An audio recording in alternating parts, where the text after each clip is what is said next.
كانت ليلة مهدنة وإذا بالسماء تنهمر بالشهب الحارق وكتحرق كل شيطان كيحاول يسرق السمع من نبأ السماء. كان أمر عجيب وغير مسبوق كيوقع لأول مرة منذ آلاف السنين. وقالوا الجن فيما بينهم ما عرفناه شر أريد بأهل الأرض أم أريد بهم الخير. في ديك اليوم من الزمان دعا إبليس أتباعه من الجن وقال لهم هادشي اللي وقع في السماء بسبب أمر عظيم حدث في الأرض، خرجوا وتبينوا ما ترجعوش عندي إلا بالخبر اليقين. وانتشروا الجن في الأرض وكان من بينهم جن جاءوا من مدينة نصيبين وبقاو كيقلبوا حتى تلاقاو مع رسول الله محمد عليه أفضل الصلوات والسلام. شنو اللي وقع مع الرسول عليه أفضل الصلوات والسلام وكيفاش قصدوه هادشي اللي غنعرفوه في قادم الحديث. كانوا الجنون قديما قبل ما يتبعث الرسول عليه أفضل الصلوات والسلام كيطلعوا للسماء باغيين يسمعوا من نبأ السماء من أحاديث الملائكة اللي كيهضروا بيناتهم فيما أمر الله. من بعد كيهبطوا للأرض ويخبرون أتباعهم من شياطين الإنس والجن بما أوحى الله في الملكوت الأعلى. وهذا الشيء اللي تذكر في القرآن الكريم في سورة الجن. ومنين جا الوحي تمنع الجن من خبر السماء وبين الله تعالى وكتابه الكريم بعقوبة من يستمع للملكوت منهم. ترحبوا الجن من هذا الشيء وعرفوا أن هذا المنع ما هو إلا شي حاجة عظيمة وقعت في الأرض. خرجوا مجموعة من الجن من مدينة نصيبين اللي كاينة حاليا في تركيا. قالوا في بعض الروايات أنهم كانوا 7 وسميتهم الأخصم وأنيان والأحقب والأرض وماسر وشاسر ومسا وماينشا وحسن. وانطلقوا يعرفوا شنو واقع وكيفاش السماء تنهمر بالشهوب اللي كتحرقهم وكتمنعهم من نبأ السماء. وفي واحد النهار وهما كيتجولوا في الأرض خرج رسول الله من مكة ومعه عبد الله بن مسعود وقال النبي لعبد الله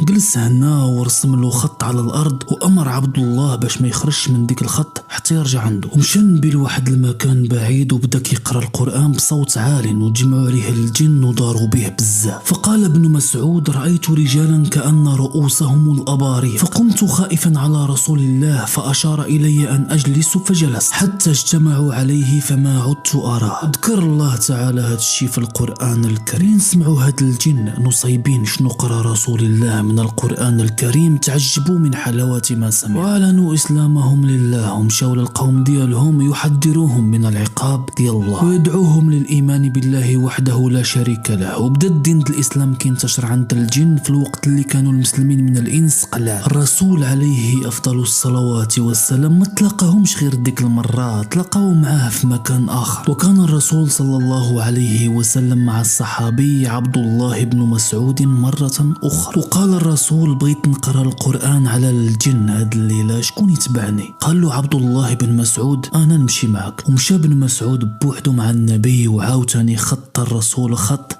على ابن مسعود وقال له ما تفوتش هاد الخط حتى نرجع عندك. ومشى الرسول وبدا كيقرا ثم شاف ابن مسعود شاف بحال النسور كتهبط وكتر اللغط على النبي حتى الصحابي خاف عليه. داروا الجنون بالنبي حتى ما بقاش كيسمع صوته. شويه بداو كيختفي ورجع النبي مع الفجر وقال له واش نعستي؟ قال له لا والله ولقد هممت مرارا أن أستغيث بالناس حتى سمعتك تقرعهم بعصاك وتقول اجلسوا. فقال النبي كن خرجتي لم آمن عليك أن يخطفك بعضهم. قال له الرسول واش شفتي شي حاجة؟ قال له الصحابي شفت رجال كحل لابسين الابيض. قال له الرسول عليه أفضل الصلوات والسلام هادو هما جن نصيبين سألوني المتاع والزاد فمتعتهم بكل عظم حائل وروثس وبعر. وقالوا الجن للرسول عليه أفضل الصلوات والسلام يا رسول الله يقدرها الناس علينا. ونهى رسول الله الناس يستنجوا بالعظم والروث. فقال ابن مسعود يا نبي الله وما يغني ذلك عنهم؟ قال له رسول الله أي عظم كيلقاوه كيولي لحم فاش كيبغيو ياكلوه ولا لقاو شي روث كيولي حب فاش كيبغيو ياكلوها وهذا الشيء غير للمؤمنين ديالهم. وفي واحد الليلة الرسول عليه أفضل الصلوات والسلام كان جاي من الطائف لمكة ونزل في وادي نحلة وما كان معاه حتى واحد إلا الله سبحانه وتعالى. توضى رسولنا الكريم وناضي يصلي ورفع صوته بالقرآن وهم يجيو